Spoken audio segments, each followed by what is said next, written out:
Hey there, Michael Leckie and Mark Bowden here with our Career Ask Me Anything.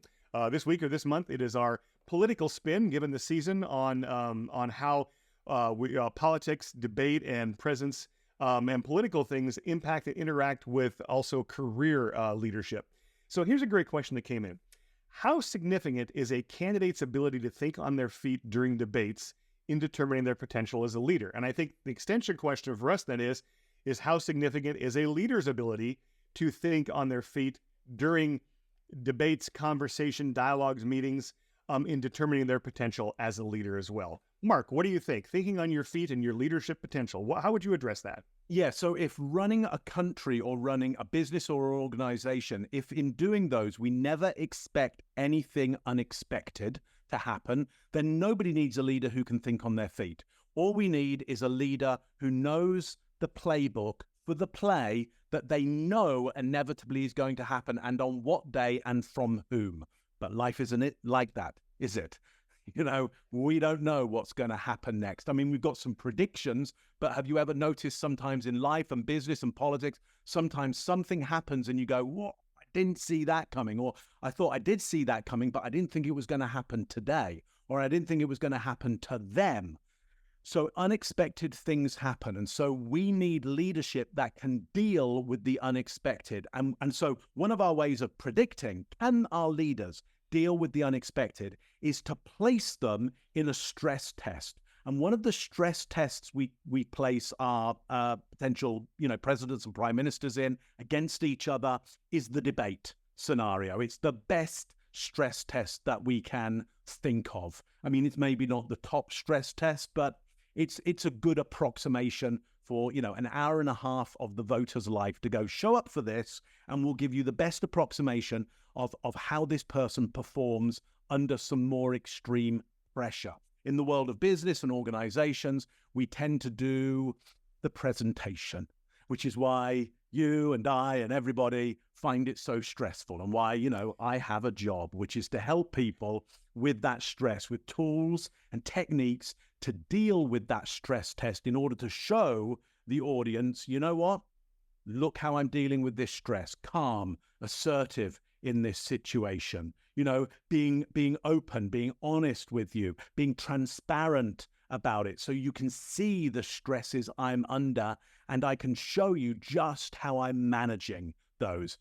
So look, it's super important. Michael, what's your spin on this? I agree. The thing that stuck with me as I was listening to you, and when the question was asked, is how significant is their ability to think on their feet, determine their potential as a leader? I think you've addressed that really well. I think there's another little nuance as well we could add to it, which is how well does it determine the likelihood of having followership, right? Because you can be a great leader, but you need followers. And you may say, well, it's all leadership to get the followers, but it's really not. It's really not, because, let's say that we take the recent U.S. presidential debate. Most of the questions that come up, the president has time and a lot of staff and a lot of experts to help him or her figure that out. They don't need to decide it in an instant. In fact, it would be bad if they did. They need more data. They need all the intelligence, the information, people to weigh in, look at all the perspectives. There's way too many things to keep in your head.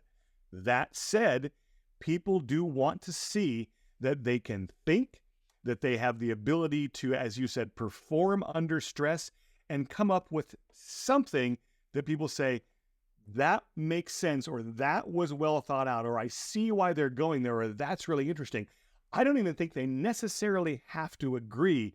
They just need to see the thought process happening, because that's the person that represents a collective thought process to them.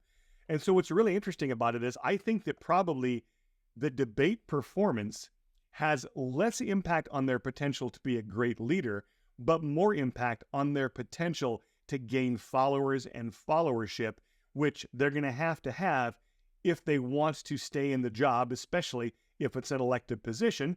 But still, in organizations, a very popular leader is likely to stay in and be followed a lot more. And at the end of the day, many leaders of modern organizations are going to have good enough ideas for how to move that organization forward, so they need to get the followership.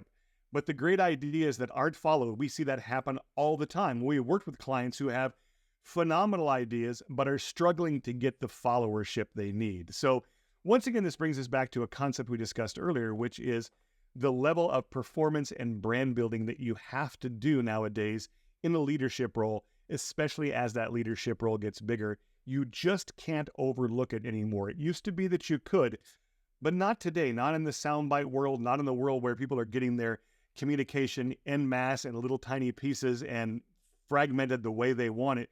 You have to be able to perform as well. Any final thoughts on that, Mark? No, couldn't agree more. I mean, just one thing, because this is about brand, isn't it? So brand, one person said, I can't remember who it was, but somebody knows brand better than I do. Brand is a promise of performance.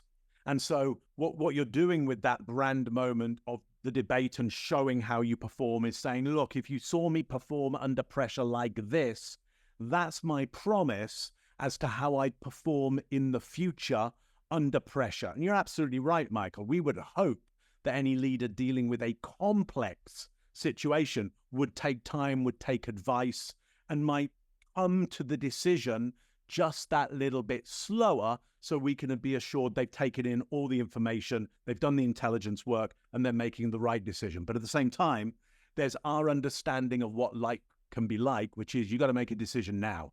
You know, it's happening right now. And these decisions, and in many ways, that's the image that we get given by the media of presidents and CEOs of organizations and the world leaders, that this crux moment comes of, what are you going to do? The dilemma. What are you going to do? You're going to do that or that, and the clock is ticking down before the bomb explodes. Is it the blue wire or the red wire? Which one is it? Make a choice, make a choice, make a choice.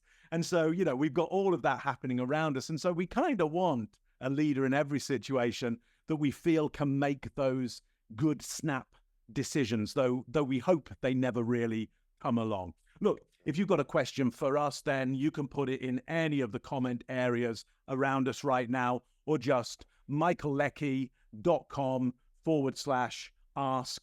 And you can find a place to put the question there. We'll see you soon. Bye now.